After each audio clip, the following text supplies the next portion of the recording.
call. This call Great. is Turns being out recorded. Oh, there There we you go. But, I mean, by the way, the Uber conference voice, little Ken and I were sexy. just saying that. Very sensuous. yeah. I mean, she wants a piece, I Little think. bit. It's, might want the whole thing. It She is, does. yeah. It's Does like, that this say is, something This about? call provided for free by Uber Conference. it's like, is it free? I feel like I'm going to be charged for this. I mean, You know. in these times where I'm isolated, in so much as I'm living with my parents, I can't handle the sexiness of the Uber Conference lady right now. God. I'm backed up over here. I got nowhere to put any of these boners. These are Having no effect on me, guys. I don't know what your problem is. Ken has found the antidote, the vaccine to the The Uber. workaround. Yes, to the Uber sexy lady. Is this like connected to Uber the car? I was wondering that. It says by dial pad, which I can't. That's not a car. I don't. Yeah, and the U in their logo does not look like the Uber U. So Yeah, you would assume Uber would have a problem with this, though, right? If it wasn't connected to them in some way. Well, I right? mean, it's all a matter of whether or not they use the umlaut, and I don't think they're using the Yeah. umlaut, so they're in the clear. there we go. That's The German exception, yes. yes. So at some point, we're all going to realize that really all along we should have been pronouncing it Uber.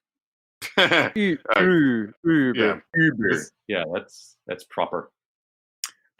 So yeah, I mean, so I guess this may be a crossover ep of sorts, but do you want to, since it's like, do you want to kick it off, Ken? Like, should we just do it as Ken's podcast? I think, and then if we We can kind of do like that, or we can do like both of us do our intros, and you know what I mean, like.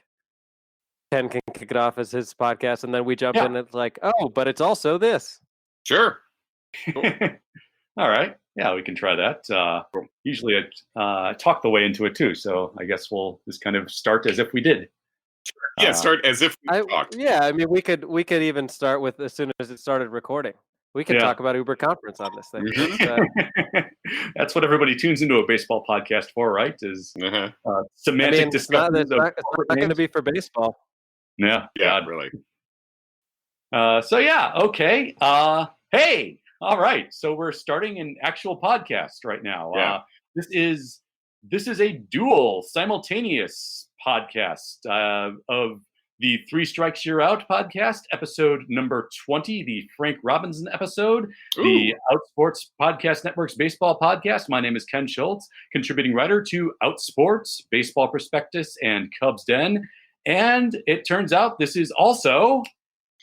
It's Away Games, the Chicago Cubs podcast with Kevin, who is me, Kevin McCaffrey, and Adam Mamawala, who's over there. Yeah, here I am. I believe this will be for us, episode 109, which I assume is the number of someone in spring training. Yes. 109. Yeah, that's short episode. Yeah, the episode 109 for us. It's not going to make it to the regular season. It's going to be let go a little before that. But it got on the field. Well, that makes sense because it seems to me that we are very much in what I would call the irregular season. Yes, yeah. Are any of us going to make it to the regular season at this point? Oh no, I can't imagine. Yeah, I don't think so. Bleak, but a legitimate question. Mm-hmm. Yes. So you've tuned into the Friedrich Nietzsche Existential Void podcast as well. We'll just throw that out there. Mm-hmm. Sponsored by Being and Nothingness and Olga Zarathustra. Yeah, sponsored by the actual Adam and Eve. Going back to the beginning, not the sex toy thing. Ken, Kevin and I actually had a side bet of over under 10 minutes before you made a Friedrich Nietzsche reference. And, Adam wins this time. I won. Hey up, Mamawala. Yeah. So I guess we're starting this. We're still in the middle of kind of the hollow void of spring training suspended. Don't know when any baseball stuff is going on. And honestly, I just kind of missed you guys. So just wanted to talk for a little while. And if this so happens to be about baseball, so much the better, right? Yeah. I'm all for it. And to be clear, for anybody listening, we are in fact not in the same place. No. I am in Chicago. You are? I am in New Jersey at my parents' house, and Kevin is in New York. I know. I'm seeing we're doing this podcast via one of the. I feel like the video chat rooms are really getting more of a workout than usual over the past week or so. So we're doing one of those, and we see the locations under each of our names. So Branchburg, New Jersey, where Adam's coming from. I'm in Hillsborough. I guess that's where my computer thinks I'm located. It's all the same area, but okay, gotcha. Yeah, and I'm in Queens, where I will. I'm retired now. That's one thing. Is that what's that? The sound broke up on my end. I'm sorry. Oh yeah, no, the sound. It was having trouble hearing you for a second too. Maybe this chat room is retiring too. But Adam and like all three of us met from being stand-up comics, and now that industry doesn't exist. So basically, point is we have plenty of time to come here and talk baseball or otherwise. And we went back because although there's no new baseball right now, turns out there's a lot of old baseball. Yeah, like a lot, lots of it. More than just about any other sport, it turns out, when you have 162 games a year times 130 odd years. So we debated going back to, the Cap Anson era, but because none of us are racist, we didn't really want to watch that. And so I proposed. What a Twitter follow he would be. Oh God. Like he'd be fucking president right now. Honestly. He would be Aubrey Huff is who he would be. Yeah. Yes. Oh God. Good comp. That's a good baseball and racism comp. Can we go if we went to racism reference page, like they would be like the first name mentioned? Yeah, RAR, racism above replacement, I guess.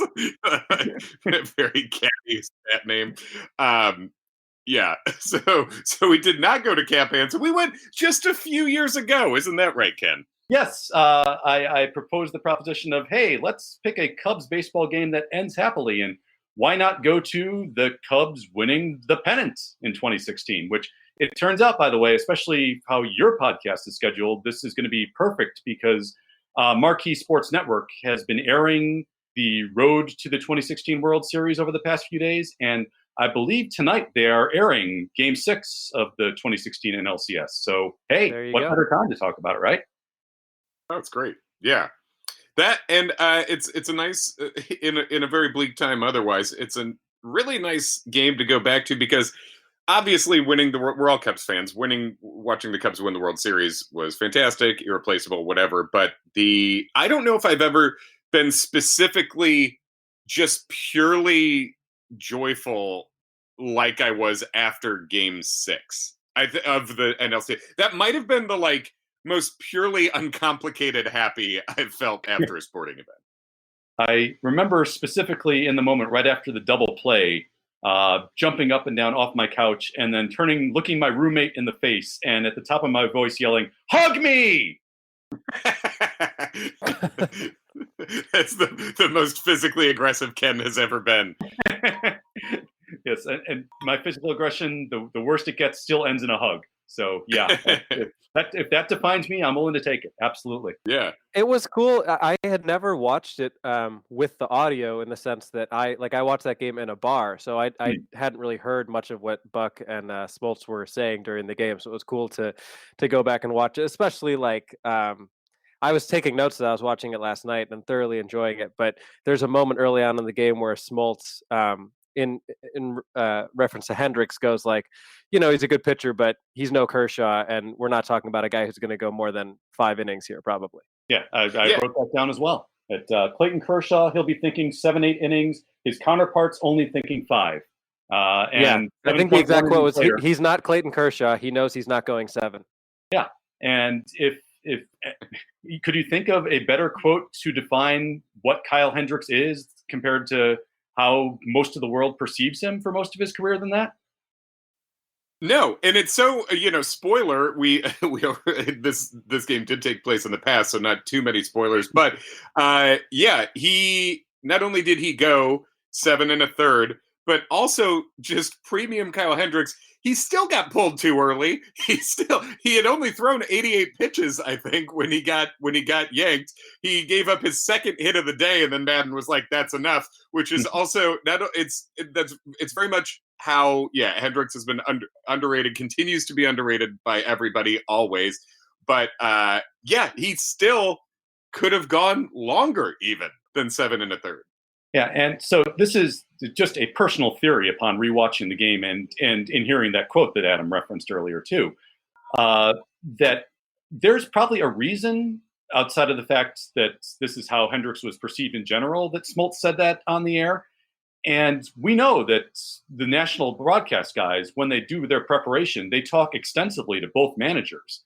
And I have to believe that Madden probably in his pregame meeting, especially based on how he handled Hendricks in Game 7 of the World Series, probably told Joe Buck and John Smoltz that, if I get 5 good innings, I am turning to my bullpen after that, and we're going to ride it out the rest of the way.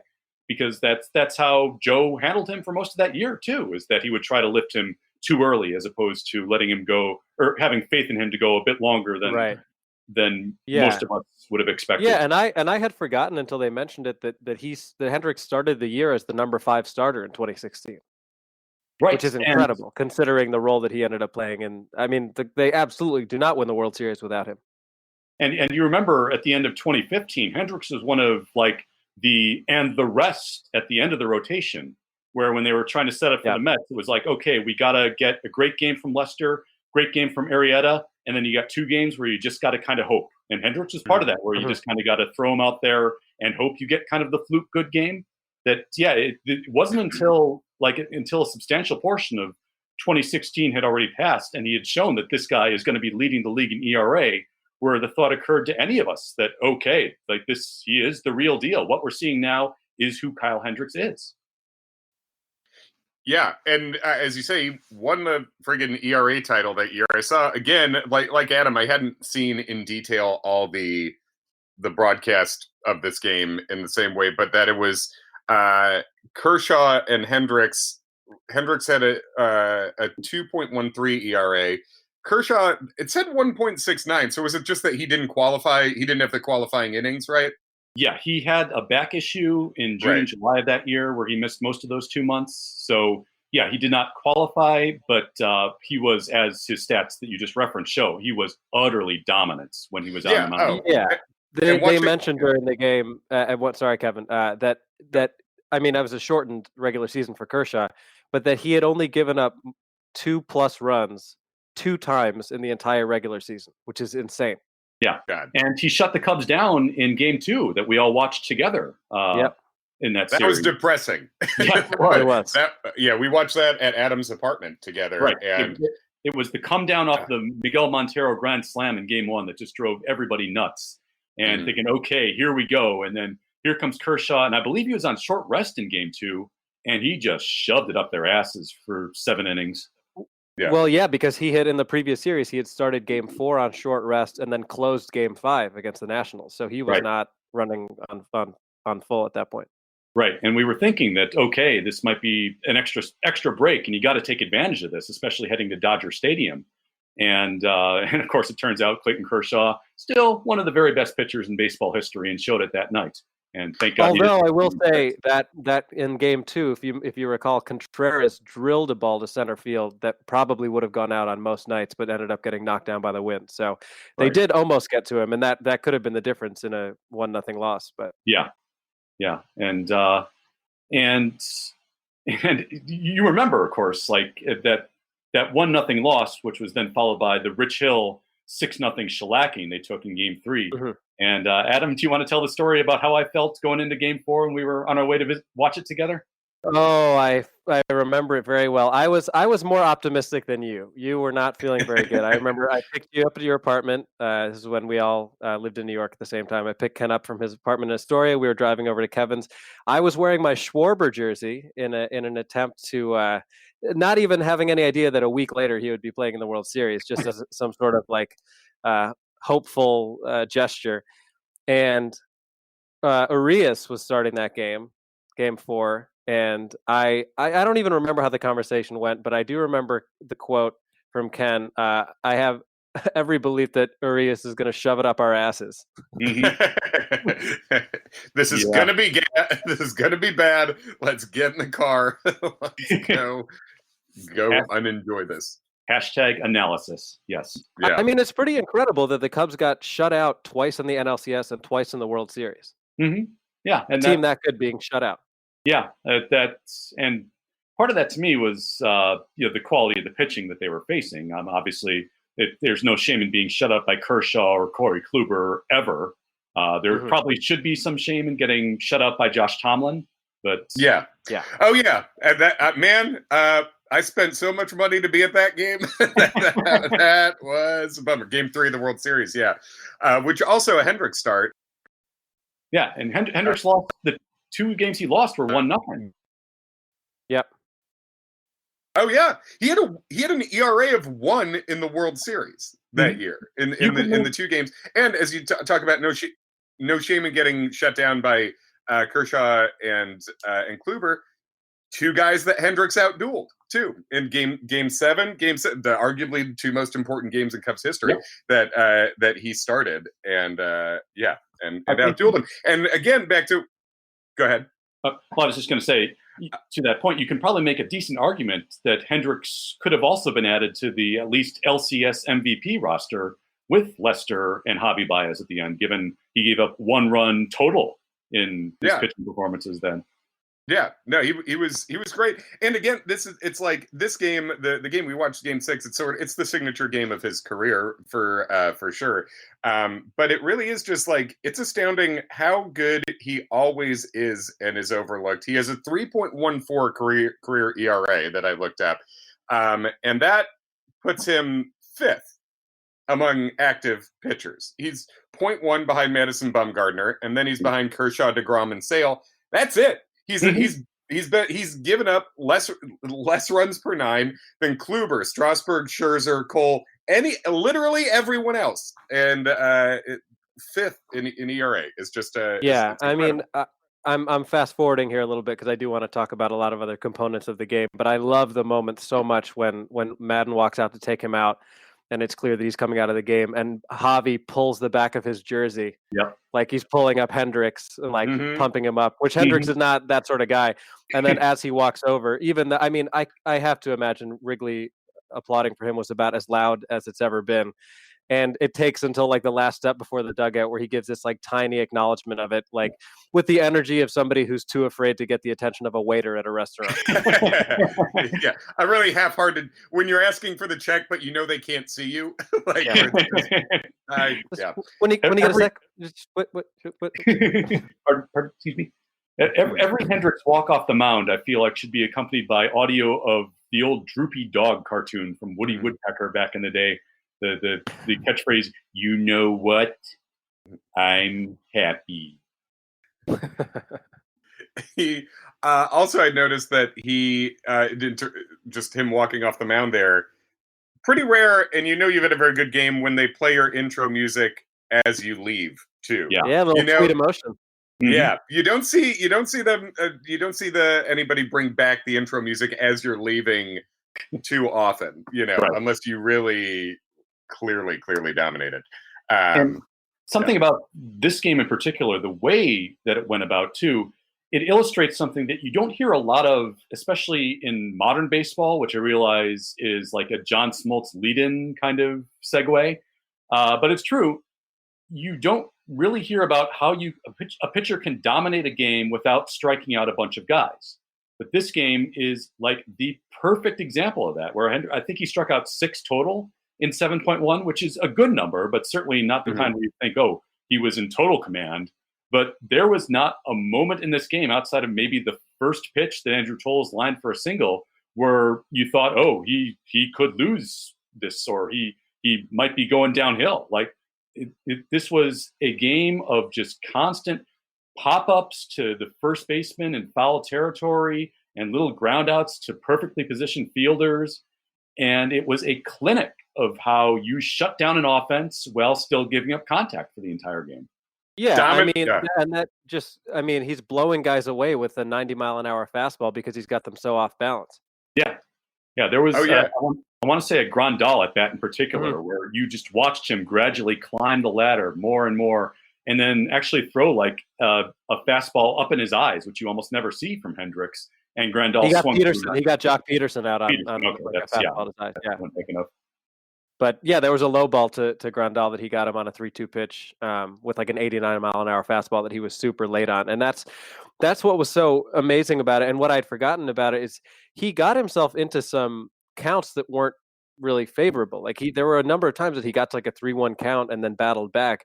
And to your point, I forget which one of you said it, but in terms of like Madden's game planning with Hendricks, you had the feeling that if he let literally anybody on base, Madden might go to somebody else, because there's one point where they show Travis Wood warming up, and I think it's like while they show that Hendricks gets himself out on another like 3-1 count, and I mean, he just was utterly in control the entire game. And my feeling watching it, just because of what we've all experienced, like I never fully felt comfortable, but watching it again, I'm like, there was no way the Cubs were losing this game. Yeah, in retrospect, it's a coronation game where you almost from the beginning you realize this is a special thing that's going to happen, and the Cubs go up by 2 runs in the first, and from then on it's pretty much just over at that point. But as to what you just said, in the moments, like I can't ever recall a game where a pitcher was in so much total command and the Cubs were in control from beginning to end, where I felt worse for the entire game. That there was not a moment where I felt comfortable up until the final double play. Yeah, and I can't imagine a game with less scary drama, really. As you say, it's the first pitch of the game, Andrew Toles hammers the ball, and you're like, oh shit. Like he really squared it up immediately. And then pitch 2, there's 2 outs. Yes. So it's like that we had all the stress of like a pitch, and then no one until Javi makes a sort of a goofy error where it's like he tried to be too fundamental. It's like he had to swag it up a bit. But yeah, him. And then Hendricks with the best right-handed pickoff move since Armando Reynoso is just picks him off first. Reddick, I think it was. Josh Reddick. Yeah. Soon to be cheating Astro. Yeah. Cheating Astro. Yes, I'm sorry. I stepped over your line, Adam. That's okay. But I got excited because it picking runners off is a real underrated part of the Kyle Hendricks game, and it's kind of almost an essential given how much contact that he usually does give up. That if you're able to allow base runners, if you're able to erase a few of them, it does make a big difference. Didn't he pick somebody off in Game 7 of the World Series? Yes, I want to say second inning, third. Game 3 too. No, yeah, that's right. Yeah. Game 3, they needed a replay on it, and when the ruling came through that he had picked, I want to say Lindor, although I might be wrong, off first, that's the second loudest I ever heard Wrigley, with the loudest being Justin Grimm's double play later in that game. But yeah, I mean, dude picking off three runners in 2 playoff series, and as a right-hander too, it's incredible. But if you have Hendricks' profile, yeah, that's what pick guys off, steal those outs when you can, get your ground balls, and never walk anybody. And he's really, that's exactly what he does. Yeah. One thing that really impressed me watching the Cubs first inning at the plate was their like opposite field approach with Kershaw. Because if you look at those first 4 hitters, you've got, I mean, Fowler's double was it's kind of a lucky double. Like he didn't really square it up, but you've got Fowler going the opposite way for a double. Then you've got KB's approach is beautiful on that single to right field. Rizzo goes the opposite way, and I mean, he hit it. Toll should have made the play, but he hit it hard. And then you have Zobrist too. I forgot he was hitting cleanup at that time, going to right center with that the sac fly, and it just their approach against Kershaw was like something that they should write a book about. Yeah, and I think part of that is probably some of the adjustment that they had to make after getting shut down by him in Game 2, where they were probably. I mean, you mentioned the one swing that you remember was the long fly ball that almost left for a home run off of Contreras' bat, which indicates that they were probably trying to attack him with power in Game 2 and saw that didn't work at all. And so, it's clear from the very first inning that if he's going to stay on the outside corner, that they're going to be fine with that and go the other way with them. And that Zobrist at bat in particular, I wrote down that he got down 0-2 right away, but still managed to put that kind of good opposite field swing on the curveball, which almost hit the dirt, I think. In that that's that was the most notable thing to me, is the ball is almost on the dirt, and he needed a fly ball, and he got it. Just the pleasure of watching the situational hitting here, and it really shows you, I think, what as I mean, this is very into Cubs minutia, but something that's been missing for the Cubs the last couple years is that kind of thing, is getting the ball in the air with someone on third base, tagging up from second to third every chance you get. Like the base running and the situational hitting we saw in that first inning was beautiful. And, yeah. No, I was going to say, and they just to piggyback on that, they Smoltz made the point that part of the reason for the Toll's error may have been how hard KB was running into second, that he kind of caught him, saw how far Bryant had gotten and took his eye off the ball for a second, because he was getting ready to, try to throw it back to first to double him off. But I mean, all that kind of stuff contributes to winning a game. That's all doing all the small stuff right. Do simple better. Yes. Yeah. Funny how that worked. And it also helps to, have pretty much the perfect team for a year like they did in 2016, where you just have guys who are good at everything at the same time. And God, just watching what a truly good and comfortable leadoff hitter can do. I really miss Dexter Fowler watching the game, where the double to right field, and in the second inning he rips the shot to left. 2 innings, two runs created for Dexter Fowler. Right. It's completely different approaches to the at bat too. Totally. And so part of why their approach worked so well to me is, as we were watching the game play out, and they made mention of this on the broadcast, is that around like the 5th or 6th inning, I think Smoltz mentioned that the Cubs only had like 5 swings and misses against Kershaw, which, usually doesn't happen unless you've got a trash can nearby. I think the difference between, the Astros and the blatant cheating that helped them beat Kershaw in that World Series versus what the Cubs did is partly because Kershaw's curveball wasn't working at all in this game.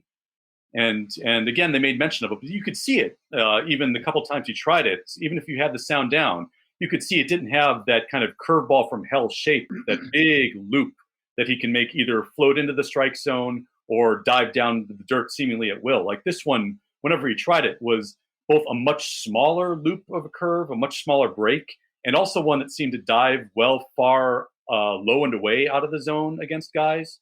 And so I think the players were able, as hitters, to recognize that and say, okay, we can kind of just eliminate the curveball entirely and just look at this as, okay, he's coming at us fastball slider, and we'll just hit that wherever it's pitched, because we kind of know what speed we're going to get. Yeah, he had to really live with that 95, 96 fastball, which, seeing Kershaw last couple of years, it's, seeing that old, when he really had the velocity Kershaw was, it was a beast. And one thing that I thought was kind of cool, I don't know if you guys picked up on this, but there were so many shots of Ross in the dugout where he already looked like the manager. Yeah. You know what I mean? Like he had that kind of look about him where he's leaning over the railing, and just it was kind of cool to watch and know what was going to happen 4 years down the line. Yeah. What hopefully happens. Yeah. Exactly. Let's say maybe 5 years down the line. Who knows? Yeah. Sorry. Go ahead, Kevin. Oh, no, it's just, and they made Kershaw throw 30 pitches in the first inning too, which is very important. Yeah. Yes. And vital when you think about it. And it's weird how the game kind of plays out too, where they wear him down with that long first inning, and it kind of goes along. And then when it gets to about the 7th inning, right when they lift Kershaw for Jansen and the Cubs are up 5-0, it's almost like they're trying to speed it up to get to the end, even at bat. And it's against, prime Kenley Jansen, so you don't have much of a chance even at your best. But it's almost like when they're at bat, they're thinking, let's just get this thing to the 9th right now. Let's get this done. Yeah, totally. And I also thought it was a weird, you mentioning Jansen coming in the 6th, I think it was. Is that right?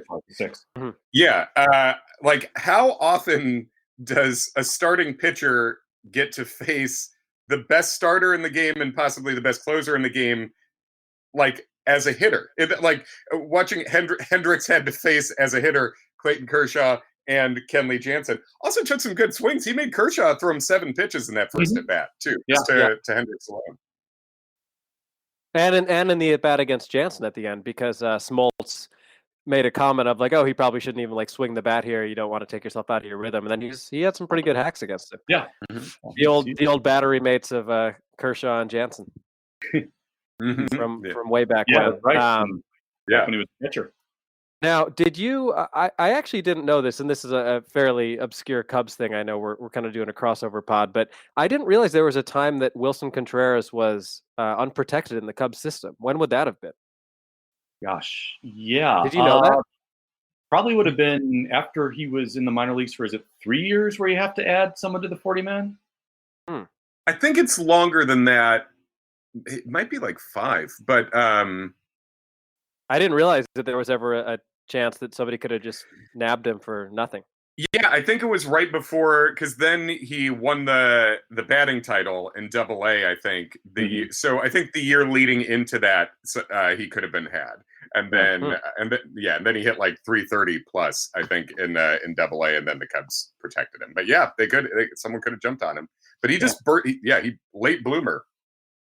I wonder, and this is just speculation on my part, but I wonder if whenever they had him unprotected, where other teams could have claimed him, how long he would have been catching at that point, since he only picked it up after a couple of years in the system, right? Yeah, maybe not that long. Maybe people didn't know what he was going to be or what to do with him exactly. Right, because if you pick him up, I think then you probably have to do something to protect him, either add him to your 40-man or something like that. And if somebody has just started catching, you're probably not going to use a roster spot on somebody like that, because there are just so many variables in play at that point. Right. But yeah, it is a definite what if to think about. It's like, oh God, like, having Miguel Montero being your starting catcher for a team trying to make the World Series, not the worst thing in the world, but yeah, Wilson definitely was the step up at that point. Yeah, God, absolutely. I don't tend to be a fan of 3-catcher rosters, but this is a really good one. Yeah, let me ask you about just kind of a random moment in the game where I had written down in the notes I was keeping in the top of the 8th, after the first out of the inning, when Adrian Gonzalez flies out to center field for the first out of the inning, and there are 5 outs to go. And I've written in capital letters, even today, don't think about 2003. With the 5 outs? With the 5 outs, yeah. Was that all in the moment on your mind? Do you remember? Can I tell you a very specific story about that exact moment? Please do. Do you prefer to not curse on your podcast? No, but curse away. This is a comics podcast. Okay. So my Mets friend Adam, who you guys have met and who I allude to often, and who is still, by the way, playing Stratomatic very often. He's using dice to take the place of baseball. He texted me after that first out, 5 more outs. And he knows that that's not something that you do. And I think in his mind, he was like, clearly the Cubs have the game in hand. I'm going to like joke around with him. And I texted back, are you fucking kidding me? And he realized I was not having it. And I think he was like, yeah, I'm sorry. Yeah. But it absolutely occurred to me. Mm-hmm. Yeah. It did not to me in the moment, weirdly. Lucky. I was... My wife's birthday was the next day, so her birthday hangout was the night of Game 6, which I did leave early to go back to the apartment. So, but right at that time, everyone was getting back from basically everyone was out at a bar, a cocktail bar in Astoria for my wife's birthday, and they all came back to the apartment, and it was just me, sort of like pacing wildly at that time, but it was right at that time. So maybe everyone coming back helped distract me from, okay, this is the historically dangerous moment. And which then, I mean, it was about that many outs when trouble happened in Game 7 too. So it's, yeah. 8th innings suck. 8th innings do suck. Well, and of course you have that foul ball in the 9th inning that goes like in the vicinity of the Bartman seats. And of course, they make the reference to like, oh, I wonder where that landed, which, that was always going to be a thing until it wasn't a thing. Right. And for Fox, honestly, that's subtlety. The fact that they just talked about it as opposed to showing it. I thought they called a pretty good game, honestly. Yeah. Yeah, I have no complaints about either of them. Smoltz didn't do the too much of the John Smoltz complaining about modern players thing back then. Yeah, I feel like he wasn't living that brand quite fully yet. You know, although at one point Buck asked him about exit velocity, exit velocity allowed by pitchers, and how Hendricks was particularly good at limiting that. And he said, "Did you worry a lot about exit velocity when you were a pitcher?" And Smoltz said, "He said, that's. I think I felt like that was the only thing that you could control. You can't strike everybody out, but you can control how hard they hit it." And Smoltz had it off the top of his head. He said that Hendricks was number 2 that year in exit velocity allowed. Yeah, that's. That's a setup question. Practically just setting him up. Like, hey, can you be a cranky old man for a minute? And he didn't. Exactly. So that was interesting to see. Just in terms of broadcast notes in the game, the fucking goat stuff, they had Jeff Garland do that, and I was like, this is fine because I can skip this whole segment now. This is I could just bail. That's a good pick. If Jeff Garland's in the booth, I mean, God bless him. He seems to be a nice guy. I love him on Curb Your Enthusiasm. If he's in the Cubs booth, I'm muting it. I cannot stand it, and I don't ever want to hear anyone talk about the fucking goat. So matching them up. Where was that? Where did that happen in the game? It was kind of later on. I don't know exactly, but let me see if in my notes. I think it was in the 8th. I'm sorry? Oh, really? Yeah. I just watched it on YouTube. So yeah, it was in the 8th inning. Yeah. Okay. So yeah, I think YouTube probably does the full broadcast. The Blu-rays, for some reason, they edit certain parts out of it, so you can sometimes see the cuts in it. Okay. Yeah, I kind of wish they didn't do that because I feel like there were a lot of like crowd shots of people waiting outside the stadium that they didn't see. And honestly, I'm just fantasizing about the existence of crowds at this point. So I kind of would have liked to. Crowds, people near each other. Yeah. Can I suggest perhaps a rule for future baseball broadcasts that if they ever have to bring Jeff Garland into a Cubs broadcast booth again, that it's a requirement that Susie Essman come along with him? Yes. It should be a package deal, 100%. Shut the fuck up, Jeff. Yeah. It should be, and the FCC regulations go out the window for 1/2 inning. That's how you spice up the celebrity bottom of the 7th. When you have someone come in, do the 7th inning stretch, and then hang out. That's how you make it bearable. Do we know who did the 7th? Do we know who did the 7th inning stretch at this game? Not Bernie Mac. Yeah. No. Yeah. Not off the top of my head. No, I'd have to look that up, honestly. I did not. Probably would it have been like Eddie Vedder or John Cusack or one of those? Vedder was in the booth with Theo. They showed right. Like he was in the skybox. So perhaps he could have walked over. Yeah, he was on location, so that could have been. But I remember all the World Series guys. It was Bill Murray, and it was Eddie Vedder was Game 5. So I guess maybe I don't remember who Game 4 was, but it might have been Garland in Game 4. Game 4 is pretty forgettable. I don't blame you. Yeah, not worth, honestly, the mental energy of even thinking about Game 4. So let me, I guess, wrap up our reminiscence of this by asking, do you have any memories that stand out from the aftermath of this game, like in the immediate, like how you celebrated or who you did it with? Kevin, I do. Sure. Yeah.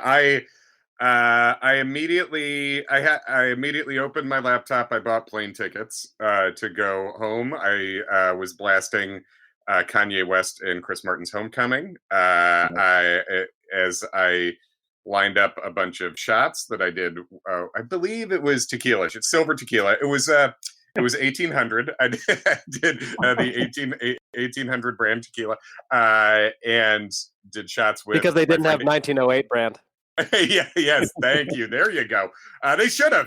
For that, I mean, I'd buy it. Take my money. Tequila and Cubs, please. But my friend Andy Bond, he lives out here in New York, and he's also a massive Cubs fan. We went to college together, and it's not 100% because of this, but he had a baby boy last year, and he named him Theo. So he's a very strong Cubs fan. Myself and Andy Bond and my wife did shots to celebrate, And I just distinctly remember that, blasting music and buying plane tickets, because I went home like the next day. I guess I flew home to be in Chicago for the duration of the World Series. That's beautiful. Adam?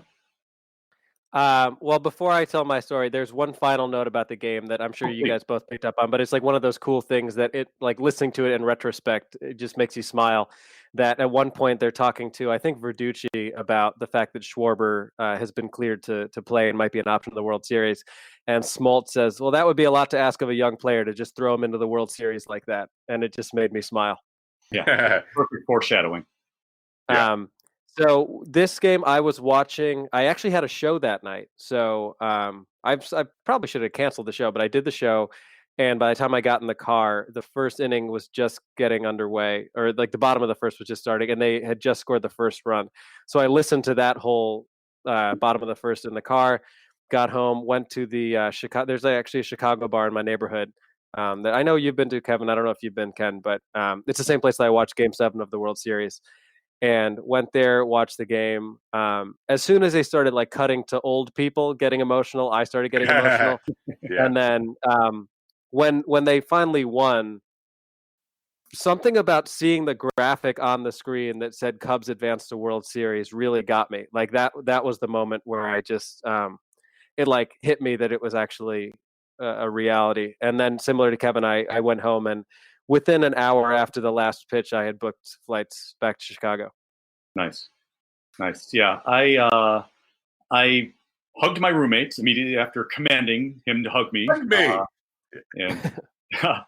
And I don't remember, like, I don't have in the moment memories between just kind of watching the on-field celebration and I guess kind of disbelieving it as it was happening a little bit. Like, this is a real thing now that is happening.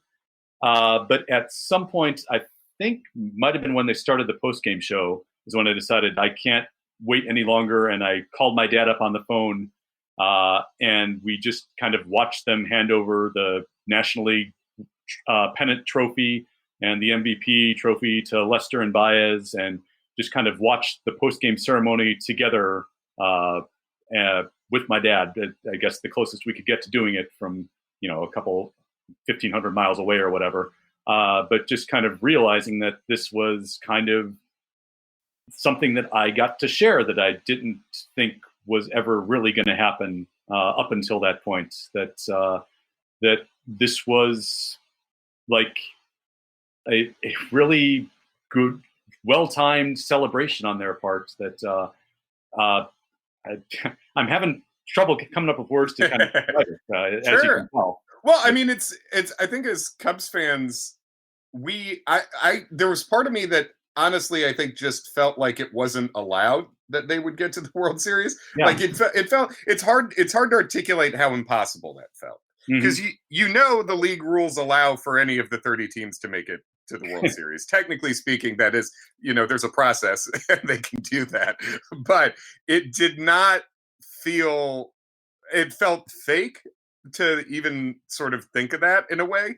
And so, I think there's just a level of surreality to it where it's like, we get to do this. And, it's weird because it's not like that with every sport, because we're Chicago fans. It's like we had the Bulls of the 90s, which for a long time I thought was just God's like sort of apology for the Cubs. It was like, you get this though. It's like, well, that's fun.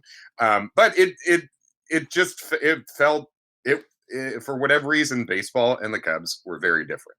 And it was.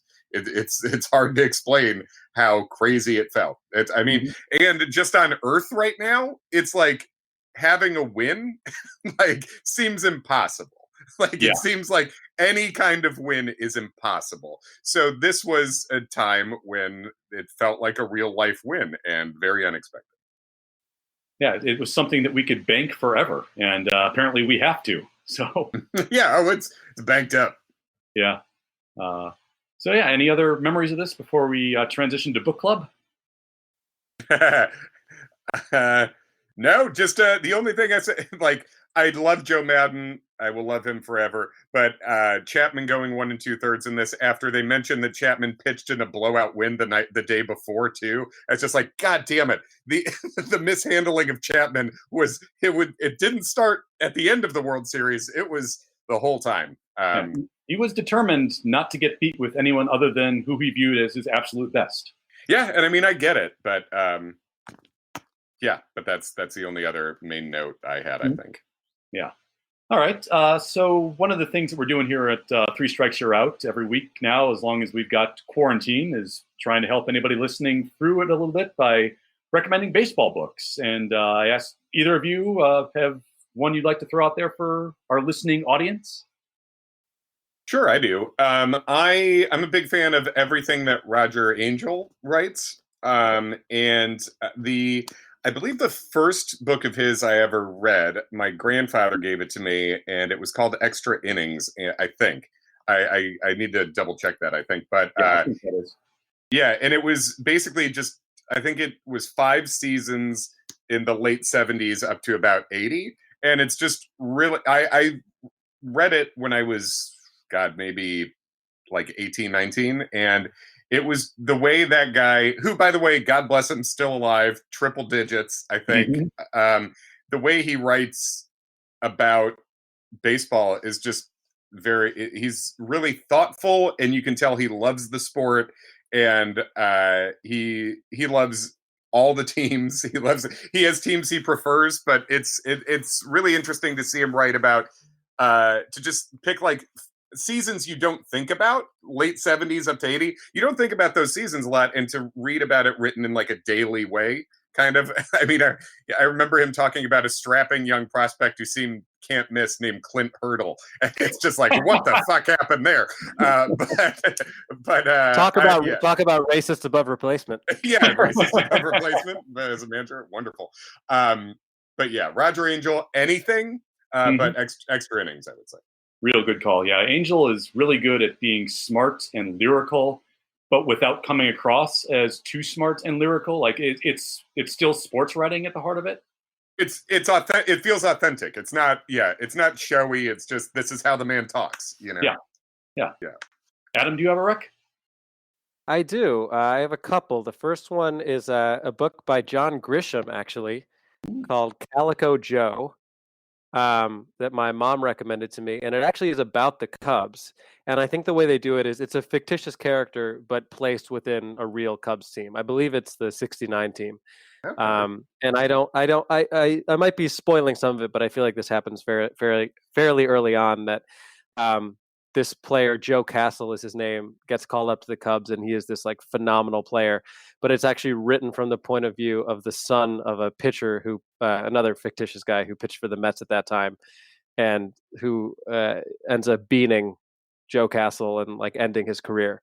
So it's this story of like the highest of highs and the lowest of lows, and then also how this guy's like relationship with his father is affected by his dad essentially like hitting his son's favorite player. Jeez. So it's really well done, and I wouldn't have known John Grisham would have written a baseball book. Yeah, I think Grisham's a Cardinal fan too, which makes that extra weird. Well, maybe that's why he wrote a book about a Cubs player getting hit in the head. It's his ultimate dream come true. Yeah. Wow. So there's that one is great, and then there's a book called Snow in August, I'm sorry, by Pete Hamill. It looks like it is. I'm not familiar with him, but it's about the mid '40s Dodgers, right before Jackie Robinson joins the team, and I think my memory of it is that it's about a rabbi and like a young boy who are both big Dodgers fans. And the boy like works for the rabbi as I think they call it a Sabbath goy. Like he's the kid who like turns the lights on for the rabbi on Saturdays when he's like not allowed to do anything.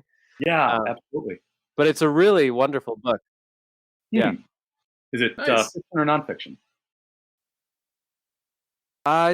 It's fiction, but like juxtaposed with the nonfiction of the Dodgers at that time. Yeah, that sounds really cool. I like that a lot. And it sounds like a real good baseball book and a real good Brooklyn book, too. Yes, definitely. Yeah, nice. The one that I'm going to recommend this week is one called The Bullpen Gospels by Dirk Hayhurst. I don't know if either of you have ever come across that. I read that. Yeah, it's great. Yeah, it might be like top 5 baseball books I've ever read, and I've read a shit ton of baseball books. You certainly have, yeah. Yeah. I mean, that's just top 5 baseball books then. Yeah, pretty much. Read them all. Yeah. And it's a season-long diary of Hayhurst was kind of like almost a career-long minor leaguer. He got called up at the end of his career for a short stint with the Padres and then another one with the Blue Jays. But it's about kind of like his stint in high Class A and Double A, right at a time where he's definitely realized he is not a prospect and is not on a big league team's radar and is kind of just there to be filler for the rest of the real prospects to play against. And it's like a season-long meditation about him trying to solve the problem that, honestly, that we as comics confront every day of, why am I still doing this? Like, if the career goal is clearly not going to be what I set out for it to be, what is the point of continuing on with this? What does baseball mean to me if, grabbing that big league career and becoming a great big leaguer is clearly not going to happen?